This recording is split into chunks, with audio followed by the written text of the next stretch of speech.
I'm Jono Buchanan. In this video, we're going to have some fun with an audio recording that I've made through a microphone just to see how we can start interacting with audio and Logic's ESX24 sampler. So normally whatever happens, whenever you plug a microphone in and make a recording for the first time and ask someone working in your studio to record something, they will almost certainly record this. 1, 2, 3, 4. For some reason, we like to count. So what I'm going to do is to take these little bits of audio and see what I can mine out of them, and then find the little bits that are working and see what I can do when I actually map them to a sampler. So what's interesting about these 4 numbers is actually not the beginnings of the words themselves, but the sort of little vowel sounds that we get within each of these numbers, which are unique to each word. So let's listen again and just see what we can do with the number 1 for a start. 1. Okay, so I'm not interested in the end where the N sound sort of happens, which is this section of the audio file. And I'm not really interested in the beginning of it either. So what I'm going to do is to grab the scissors tool from the toolbox, which I can do simply by pressing T, and I'm going to chop here. Now, as I do this, if I hold down Control, I can make a very finessed choice about which bit of audio I'm actually going to work with. And I can basically put this ruler where I want it to go, which is sort of here, the sort of loudest part of this waveform. And I'm going to do the same thing again here at the end as well. And then what I'm going to do is to make a chop over here. And the reason I'm creating that chop is I actually want to throw away both the beginning and the end. And if I don't put a chop there, if I throw away the end, I lose all of the rest of the audio file as well. So I've basically sort of put there as an anchor to make sure that those little bits of audio stay where they are in just a second. What I'm then going to do is to select this section and throw it away, and this bit too, and we should just be left with this. 1. Okay, we're going to come back and finesse that a little bit in a moment as well. Then what I'm going to do is the same thing with the other numbers as well, finding the bits of the sounds that I want to work with. 2. Okay, that's this bit here, the oo sound of 2, which is going to be this little bit of the audio file. Again, let's throw away the bits we're not using. As you can see, I'm doing this nice and quickly. 3. Here's the E sound of 3, which is going to be over here. Let's throw away these bits. 4. Okay, and we're going to need to just sort of get rid of the F sound at the beginning of 4. And then again, you just use this little busy section here, which is again the middle. 4. Okay, so we've got 4 very short little bits of audio. Firstly, let's move them all a bit closer together so we can hear how they sound, sort of more side by side, just so they're not spread out over a couple of bars. And we should have a little bit of a sense now of what they sound like. 1, 2, 3, 4. Okay, so we've got rid of the starts and the ends of each of those individual words. And of course, what we could do if we wanted to would be to finesse these choices a bit more. So on the 4 sound here, I've got a lot of decay as this note comes to an end. So I might make that even shorter. Now that I've got that section chopped, I can just hold down Control and simply adjust the left or the right hand edge to select a more finessed version of the bit of audio that I want. What I also got, because I've just chopped these randomly, I've got clicks on both the starts and the ends. Whenever you chop an audio file and that audio file doesn't pass through 0 or silence, you get a click as it stops abruptly. So what I want to do now is to finesse those choices by putting little fades, tiny short little fades, just to make sure that at the beginning and the end of each file, effectively we're starting from and finishing at silence. So I'm going to select all 4 of them, and over on the left hand side, I'm going to put a fade in of 2 milliseconds, literally 2, and 2 again at the end. Now we're not going to hear that as a fade in, it's not going to feel like it's growing in volume and closing again at the end, but it should get rid of the clicks. 1, 2, 3, 4. And it has. So we now haven't got the nasty little clicks that we had before. We've just got these individual little sections. So what I've effectively got now is 4 little bits of sound, which we could use so long as we're in a position to sort of turn those into instruments within a sampler. And what I want to do is precisely that.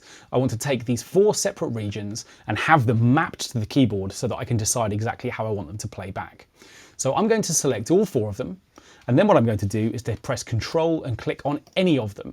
And what I'm going to do now is I'm going to convert these to a new sampler track. And what that's going to do is it's going to provide me with this little drop-down box, which is going to create for me an opportunity to create samples out of this. And what I'm going to do is to select the regions option. This is going to take each of these individual regions and create an ESX24 instrument, the sampler within Logic, where each of these sounds is mapped as its own separate zone. What I'm going to do for now is to make sure I press OK, and we should now find that what happens is we get those individual regions now available to me over the keyboard. So when I press play now, we should hear exactly the same thing. 1, 2, 3, 4. But what we're getting now is we're getting these sounds triggered from the sampler rather than from audio. So when I double click on here, we'll find that each of them has been mapped to its own individual key and we're up and running. Now that's working okay, but what I want is more control. Which sound is being triggered from which key? Logic's done that for me automatically at the moment. So what I'm going to do is to open up the ESX24. And here I have a chance to come into the editor and make some more valued choices about exactly what I'm hearing. So what I can see in the editor is that each of these individual bits of these words that I've mapped is on its own key. So the bit of the word 1 is down here on C1. And the bit of the word 2 is a semitone higher. And the other two notes are here. 3, 4, 4, 4. Okay, so that's fine, except that each of these regions is only one semitone wide at the moment, which means I haven't really got any pitch control and I'm limiting the sort of playability of each of these notes.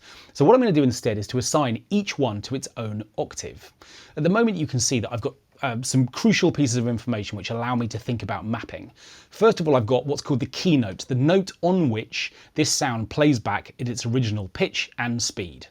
Then what I've got is the key range, the number of notes over which that sound is mapped. So at the moment I can see, for example, the bit of the word 1 that I've chosen is mapped to C1, which we've already heard, but its key range is only as wide as C1 as well, which is why we're only hearing it on one note. So what we're actually going to do is we're going to kind of reverse the order of these notes so that we can start mapping them to different areas of the keyboard. So what I'm actually going to do is to place each of the original pitches halfway inside each individual octave. When I select this first region, what I'm going to do is I'm going to move this to F#4, which is going to be right in the middle of the 4th octave of my keyboard, right here. And then what I'm going to do is I'm going to set a key range of C4 up to C5. Now you can see that when I try and move this first one, unless I've adjusted the upper key range, it won't move. So I need to do that one first, C5, and then C4 here. What I'm then going to do is to put the next note in the next octave below. So that's going to mean B3 as the upper note and C3 as the lower note. Let's keep going. This one's going to be B2 to place this note in the 2nd octave, and that will be C2. And this one is going to be B1 at the top of this lowest octave, and we already have the lowest note assigned. So that one's fine. What I now need to do is to move these notes to their correct octaves as well. This one is going to be F#3. You can see that what I'm doing here is simply just dragging up through the notes to find the pitch that I want. This one's going to be F#2, and that one is going to be right here, and then we're going to select F#1 as the key note for this particular key. Now you might be thinking, why are you selecting the middle of the octave? Well, what that allows me to do is to have playback of each individual word from the middle of each of the octaves to which it's assigned, which means I can play lower notes within that octave and higher ones. 1, 2, 3, 4. So there are the F sharps, but what it means if I take 3, for example, is I can play down through this octave as well as up. So I've got a little bit of this audio which is now mapped in every single octave. 3, 4, 3, 4, 3, 4, 3, 4, 2, 1, 2, 3, 4. And I can have some fun thinking about rhythms or patterns or finding individual bits of pitch. And it's always interesting when you chop audio up like this, you get a sense of just what's possible in terms of detecting pitch within a note. If I just play this note, you aren't really thinking about its pitch, but the moment I play a number of notes next to one another, we just start thinking, okay, of course, that's a pitch sound just like a percussive instrument might be as well.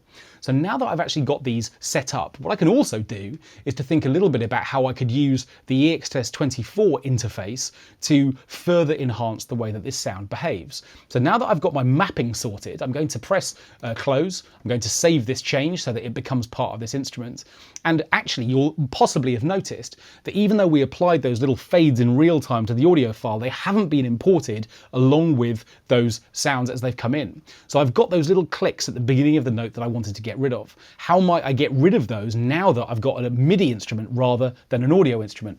Well, that's okay. Within the ESX24, I've got a volume envelope, which means that if I slightly increase the attack time, I think we were using 2 milliseconds before in audio. So if we replicate that, what we should find is we get rid of the click on the beginning of the note. So we're just getting rid of those little clicks. And again, if we get rid of the sustain level altogether and just make a short little decay phase, That's a little too short.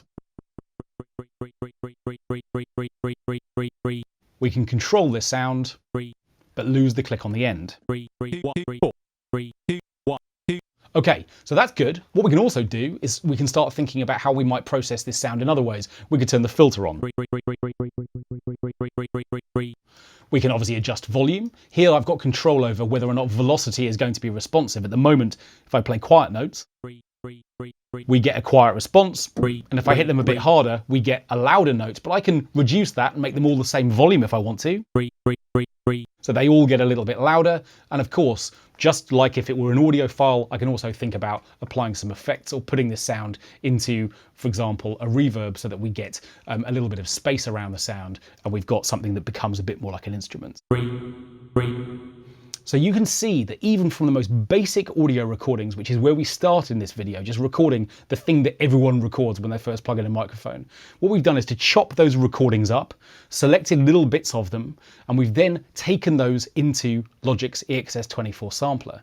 Within there, we've remapped them, so rather than those notes existing only on one key each, they now have a whole octave over which I can select the pitches that I want to use. The lower down in that octave I play, the longer and slower and lower the note gets, and obviously it gets higher and faster as I play up through the octave. And now we're just beginning to use the fact that we've effectively got a synthesized front end to this sound now to finesse the sound a little bit more. We've got envelope control, filter control, and of course now we're just beginning to start playing with effects as well. So even if you're wanting to just spin little vocal tricks in around a lead vocal within your project, finding little snippets, sampling them and beginning to work in this way can be really creative.